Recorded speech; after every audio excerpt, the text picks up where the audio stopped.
GM plans all-electric Buick lineup in the U.S. by 2030.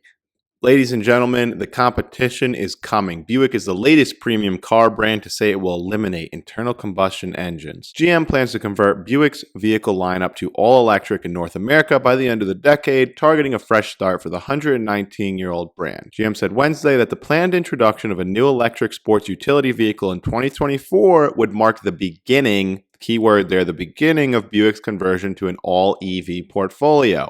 Now, while it is nice to see that, we've got some positive signs here moving toward electric vehicles, they've got quite a ways to go here to become a major player. To make the switch, GM is resurrecting a name from Buick's past, the Electra, which was a large sedan sold over several decades before the name was phased out around 1990. All future Buick EVs will carry the Electra name along with an alphanumeric identifier that varies by model, a GM spokesperson said. Now, it's just interesting to think about, if they were selling this car today, it would be one thing, but it's going to take a few years to play out. I mean, if they even achieve the full EV target date of 2030, but it doesn't paint a good picture. When we look at GM's total sales, we'll look at globally first, worldwide, their sales have been crumbling. I mean, down 40% pretty much from 2016 to 2021, when they sold 10 million cars back in 2016. They're only selling a little over 6 million these days, or at least in 2021. And we look at their U.S. market share, I mean, it's just 15%, which has also been declining. Their U.S. market share used to be more like 28% if you go back 20, 30 years ago. Now it's down to 15%. So GM is struggling to keep up in ICE cars, what their bread and butter is, what they're supposed to be good at. I think there's a lot of reasons for this that we can get into, but this is part of GM's broader strategy to offer electrics across nearly all of its global vehicle portfolio by 2035. 2035. If they were the only company making EVs today, that would be great. I mean, they'd be really leading the way. GM, Mary Barra, you led. But there's this one crazy company out there called Tesla that's already selling over 1 million electric vehicles. So it's going to be interesting to see, when is GM going to sell 1 million vehicles a year, electric vehicles a year? And it really just makes me wonder, a lot of people are quick to point out Tesla's so overvalued. Well, they're the only company selling the 1 million electric vehicles. GM sold 100 electric Hummers last quarter. Maybe this quarter they'll sell 200. I mean, who's overvalued here? I mean, it's pretty clear Tesla has proven themselves. They've got the secret sauce. They've got the recipe that works here. If we hit recession, if it's all really about EVs here, I mean, GM has much more to lose, I think, than Tesla. And you could probably make the argument that GM is the one that's overvalued since their sales are already declining with just ICE vehicles. What's it going to be like when they switch over to EVs that we know are not going to perform as well as a Tesla? And even many of the other brands, it really starts to make me wonder. Even brands like NIO, I believe they sold about 90,000 electric vehicles last year. And although they're a smaller, unprofitable company that's, Chinese-based primarily, I think they are looking to start exporting vehicles, maybe in Europe first. But even NIO, this small little startup that's not been around 150 years like GM, they're already selling 100,000 EVs, and they're only selling EVs. So who's worth more of a valuation at that point, NIO or GM? If the future is truly electric, and by 2030 we're going to be all electric like these companies are saying. This is part of GM's broader strategy to offer electrics across nearly all of its global vehicle portfolio by 2035. The automaker has already outlined plans for the luxury Cadillac brand to sell only electric models by the end of this decade. Again, end of this decade, 8 years from now, a lot can happen. When Tesla's growing 50% a year, let's say they sell 1.5 million cars this year, then next year they're selling a couple million or 3 million. And I mean, to me, GM just has a lot to lose here. A company like Tesla and even these startups, again, even though a company like NIO or even Rivian, may be unprofitable, may be a much smaller company, but if they're selling more EVs today, they're kind of winning the race, at least for now. Now, granted, yes, GM has a big war chest, and the idea is they should be able to catch up. But who knows here? I mean, the end of the decade, that is just not a very, I don't get the sense that they're urgently really looking at this with the urgency that you'd think by now that they would have, right? Other upscale brands have also declared their intentions to fully phase out internal combustion vehicles by the end of the decade, including Mercedes-Benz, Rolls-Royce, and Stellantis, NV's Maserati.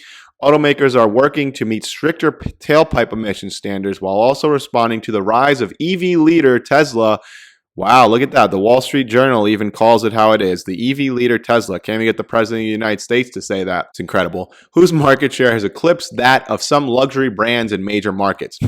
Now, I'm doing a debate with a guy soon, another YouTuber, and this is one of his big arguments is Tesla's a luxury brand, a luxury car maker. Well, Tesla's eclipsing the luxury brands, and I think over time we're going to see their vehicle prices continue to come down. And Tesla will make a mass market car. You know, whether I've got some theories on that. We'll save that for another day on whether that is the Model 3 and they're just able to, you know, get the cost down, or if they do come out with a Model 2, a more compact vehicle for cheaper. I think it's in the cards, but there's no reason to do it right now when they can't even meet the demand for their more premium price vehicles.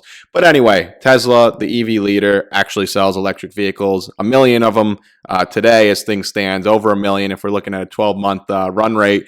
GM hoping by 2030 to transition to some EVs, maybe. Okay. Still, the all-in strategy will depend on consumer reception to a slew of new electrics slated to hit the market in coming years, as well as the availability of key battery ingredients, including lithium. Some analysts and executives have warned that there won't be enough batteries to support the auto industry's aggressive electric vehicle sales targets.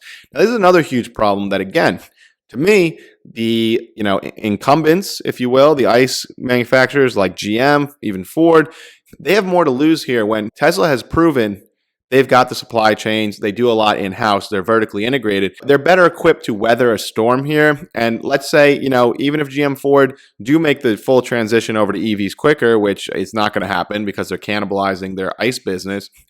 What happens when we hit either a recession and people stop buying new cars, or what happens when the supply chains, like we've really seen, and this is part of the problem that they've had the last couple of years, where they haven't secured these resources that they need, like the lithium, whatever else they need for the batteries.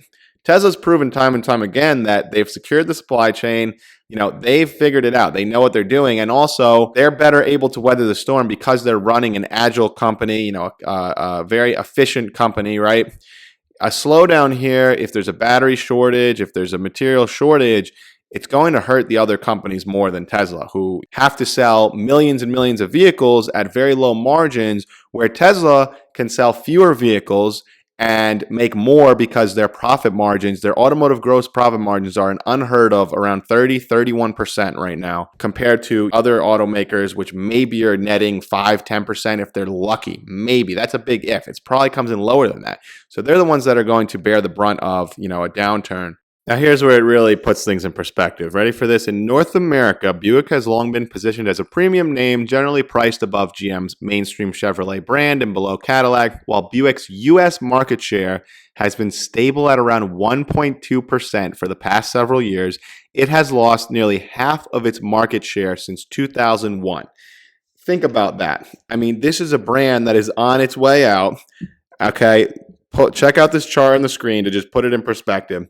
Buick market share in 2000 was 2.5%, and 20 years later, it's half that at 1.2%. What do you think it's going to be in another 10 or 20 years? Another, 50% cut? You don't hear any kids these days or, millennials saying, oh, I can't wait to buy the new Buick EV or just Buick in general. It just seems like a lot of GM's brands are kind of dying brands, and more. I was just having a discussion with Passive Income Investor. Check out our interview on the channel. Last video I posted right here. You could see stocks to buy in a recession. We had a great talk, fun little live stream. Definitely check that out so we can keep doing them. Had a lot of fun, but we talked a lot about the state of the EV market, companies like Tesla, and what do kids want today? They're all talking about, they want to own a Tesla when they grow up because for the first time, you've got this incredibly advanced, high-tech, high-performance vehicle that's actually affordable, right? Realistically, anyone, could afford a Tesla, and especially if we fast forward a few years, I think the prices will come down even more. But they are still a bit expensive, but, you compare it to a Corvette, a Porsche, whatever the other iconic brands historically have been, people are caring less and less about those and more about Teslas. I keep hearing even in music these days, like everyone's talking about Tesla, driving Teslas. I don't hear any other car brands being mentioned. So definitely stuff to look out for. But I think that this chart is really puts it in perspective here. And kind of as GM as a whole, again, we know GM sales are just declining. Look at that. Is this a company you want to be invested in? Like, how do you make the argument that GM is not overvalued as their customer base seems to be rapidly decreasing each year. I mean, would you rather invest in that or a company like Tesla that its S-curve is just at the beginning, right? GM's chart is going the opposite way of Tesla and when we look at their vehicle sales. And this is for ICE vehicles for GM. Just imagine when it's all about the EVs for them. I think that they face a huge uphill battle. There's a lot of issues that they're going to have to overcome to survive, to stay relevant. And more, it just seems obvious to me that, Tesla has the most to gain while a lot of these other companies have a lot to lose. And you could even start to make the argument, Neo, Rivian, companies like that, even though they're unprofitable, they're young companies, but they're making purely electric vehicles. I mean, Neo could sell 90,000 in a year, if they can keep that up, as long as they can stave off bankruptcy. They're not profitable yet, but they should get there as they get to larger economies of scale. I mean, you could make the argument that they deserve their valuation more than GM. If what we think is true, if the administration and the world is kind of pushing for this clean energy, this EV world, companies like GM, I think, are going to have a very hard time. So if you enjoyed the video, please don't forget to like and subscribe. Drop me a comment below. Let me know your thoughts. What did I miss? This is Vinny from the Investment Club. Check out our other videos, and I'll see you next time.